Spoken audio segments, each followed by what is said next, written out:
try to evolve with each shoe. We try to make it even better.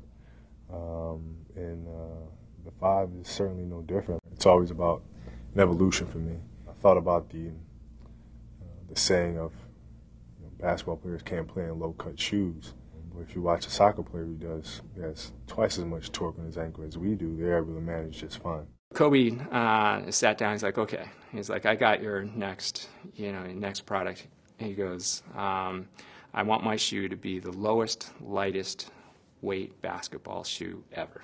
Kobe had actually mentioned this. He referenced when we were originally talking about the idea of a low-top basketball shoe that, hey, soccer players, football players wear low-top shoes, and they do a lot of the same movements that I do or a basketball player does.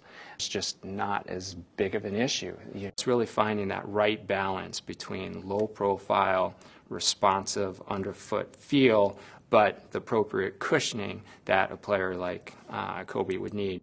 Kobe was really after creating that low top collar height that actually dips down around your ankle or malleolus.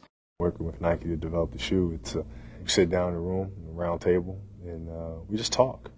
He's probably one of the most intelligent, articulate athletes I've ever worked with, and he's really into the overall design process, both from a performance and aesthetic point of view. When he threw out this challenge of the lowest, lightest weight basketball shoe, he wrote on a piece of paper, heart. He slid across the table to me, and I read it on heart. I'm like, okay. I'm like, what do you mean by that? So I had some thoughts, but I don't want to be too presumptuous. And what Kobe meant about heart was this indomitable will that he has to be the best that he can be and to win. It all starts from there. It all starts from how can we make me a better basketball player and perform better. I'll take whatever Kobe just said and I'll just immediately start sketching. So I'll usually sketch in 2 to 3 hours solid on the way home, just while everything is fresh in my mind. And generally I get ideas and concepts down there, and then it's just a matter of going back and refining. Starting with the outsole, it's a very minimal, lightweight outsole. We try to reduce as much weight and material and rubber as we could. We created this exaggerated herringbone pattern that was very much patterned after the heartbeat, and it worked out great on the product. It reduced a lot of weight and provided excellent traction, and just gives you a little bit of insight to Kobe's inspiration or insight into the product.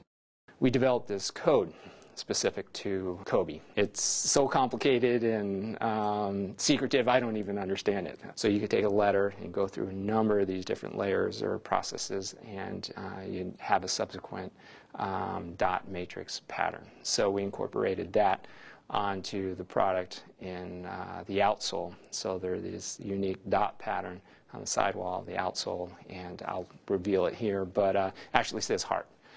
So that's part of the inspiration back to Kobe.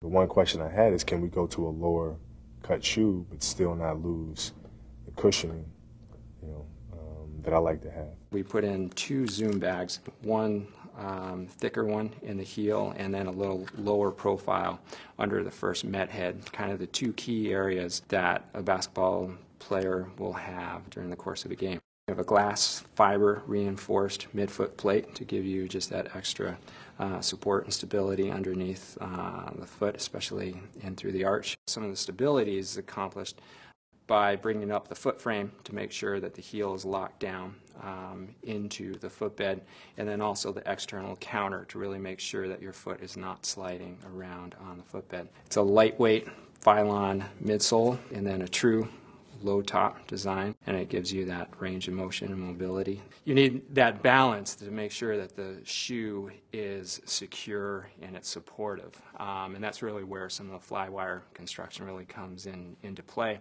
This was a new Flywire construction and material, so we've sandwiched the Flywire in between these thin skins.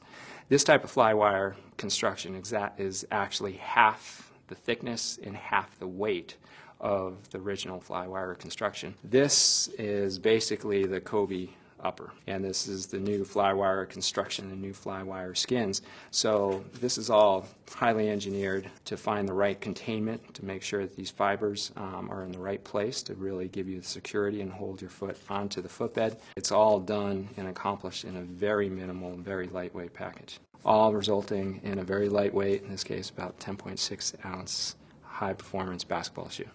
You know, you're making a shoe that's extremely comfortable, particularly when other players are wearing them and opposing players are wearing them, because then you know you're really doing something good, because even though you're competing against them, they feel like, you know, to win this championship or to play, you know, the game that they want to play, you know, they want to play them in your shoes because they perform the best and they're the most comfortable. When we finally sat down with the final concepts and confirmation samples of the different colorways, Kobe took one of them, and he was excited about all of them, but he took one in particular, and it was the shoe that he'll debut Christmas Day, and he just said, he goes, "This is my favorite shoe of all time."